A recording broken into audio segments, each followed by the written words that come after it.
নিজের চোখে দেখা। কিছুদিন আগে একটা জানাজা পড়িয়েছে, খোদার কসম করে বলছে 6:30 ইন্তেকাল করেছে। হসপিটালের বিল দেনেওয়ালা নাই, 4 সন্তান। অ্যাম্বুলেন্সে ঘরে ঘরে আসবে, 1000-1200 টাকার বিল দেনেওয়ালা নাই। কি বুঝলেন? ক্ষণস্থায়ী দুনিয়া। মুমিনের কম থাকলেও আমি বলি, কেউ যদি এসে বলে হুজুর একটু দোয়া করে, খুব পেরেশানিতে আছি, আমি তার হাত চুমু খেয়ে বলি তোমাকে মোবারকবাদ, আল্লাহ তোমাকে ভালোবাসে। পেরেশানি তো মালিক দেয়, এই জন্য এটা রহমত মুমিনের জন্য। পেরেশানি দেয় যখন ফেরেশতারা বলে আল্লাহ চাইতেছে চাইতেছে, টাকা পয়সা চাইতেছে, বলে এটা কি? বলে ফাসেক, দে বিদায় কর, বিদায় কর। তার চাওয়া চেয়ে বিরক্ত লাগে, বিদায় কর, কি লাগে দে। আল্লাহ 10 কোটি দিয়েছে, 100 কোটি দিয়ে বিদায় কর।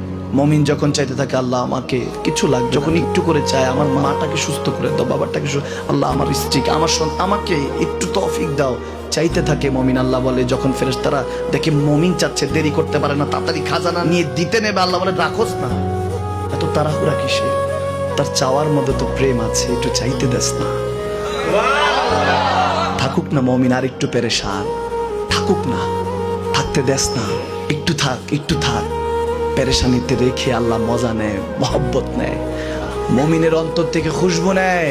আল্লাহর বড় মায়া, মমিন যখন চায় আল্লাহ তখন মায়ার নজর নিয়ে তাকায়, হায় হায় আমার বান্দা, সুবহানাল্লাহ।